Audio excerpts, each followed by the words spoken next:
One of the big disappointments of Star Wars The Last Jedi by many Star Wars fans out there for the character of Luke and his involvement in the movie was that he didn't get to use a major force power that would show exactly how strong the Jedi Master Luke Skywalker really was. This is Mike Zero here. If you guys are new to the channel, do make sure to subscribe to see future Star Wars content.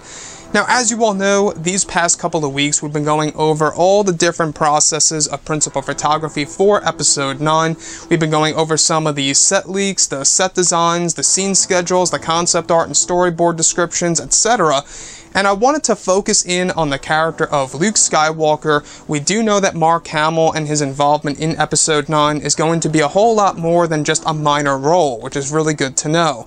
And with them shooting over in Jordan right now, which by the way was the original location that they were going to use for the stand-in of Jakku in The Force Awakens, which they ultimately used Abu Dhabi for Jakku. So now that we are back over in Jordan, alright, it could very well tell us that we are going back to the planet Jakku in Episode 9, and could very well connect to one of the descriptions, specifically of Luke Skywalker in a black robe on a desert world, assumed to be Jakku during the Battle of Jakku. The hood is off of his head, and his hair in length is similar to the Luke we saw on Crate. His hand, with all fingers spread, aimed at a Star Destroyer. A facial shot of Luke yelling with his arm reaching out toward the destroyer and wind blowing through his hair.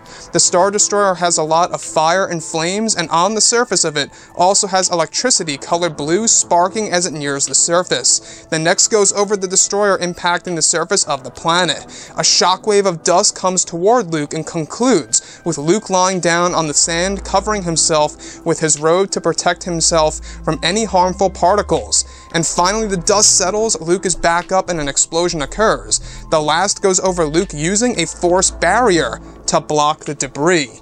Now let me just say this, we heard about this lightly before a couple of weeks ago involving Luke Skywalker taking down a Star Destroyer in Star Wars Episode 9.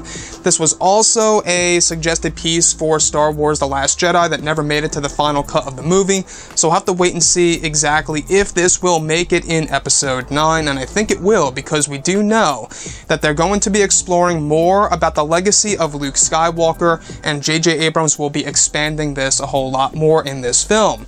And that brings me to the character of Luke. Now, why would he be taking down a Star Destroyer here? Could this very well be on the planet Jakku? It's assumed to be, at least, because he's on a desert world, there's Star Destroyers, it must be the Battle of Jakku.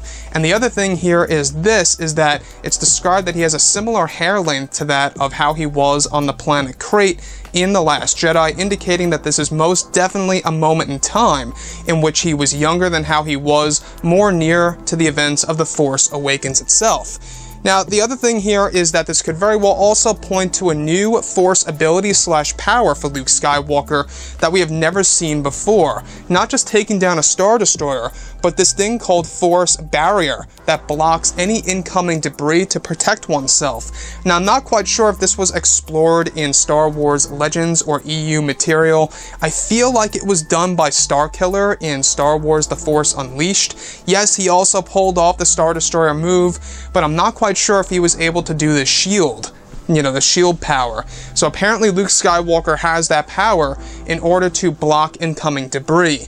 Now, we do know that he also has a power called Force Repulse from the Battlefront 2 video game, in which Luke is able to create a shockwave. So the more powers that we get to learn about Luke Skywalker, in my opinion, the better.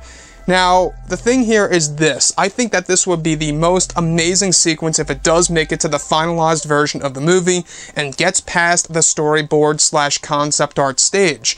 I feel like that this is something that a lot of fans need to see, and one would very much argue and one would debate on whether or not this moment and this moment alone would be enough or sufficient in order to fix the character of Luke Skywalker and make him seem a whole lot more powerful than how he was displayed in The Last Jedi. So looking at what Rian Johnson did with the character of Luke, I will say that I do heavily disagree with how he treated the character and how he kind of, used him in the overall plot of the movie. So looking at J.J. Abrams right now, a lot of people are just crossing their fingers that JJ and Chris Terrio do something amazing for the character. After all, we do know that they are doing something very special for the character of Luke, and that there's going to be a lot of twists and turns in this movie.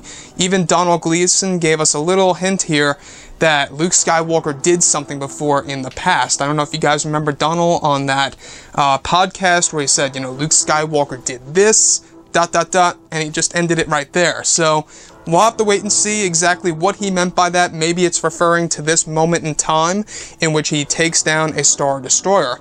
This is also connected to a book called Star Wars: The Legends of Luke Skywalker, in which it implies that Luke took down a Star Destroyer during the Battle of Jakku, or near the Battle of Jakku, and I think that that would be the most amazing way in order to connect it to the books visually.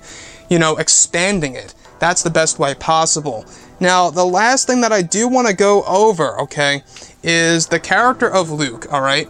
Would this be enough in order to fix the character? If this is J.J. Abrams and his plan to essentially course correct the character of Luke Skywalker, I want to hear what you guys have to say below in the comments. Would this be enough in order to fix Luke Skywalker as the Jedi Master by showing us this amazing power that he is able to pull off? Now, if you guys read The Legends of Luke Skywalker, great book. He goes to multiple different planets.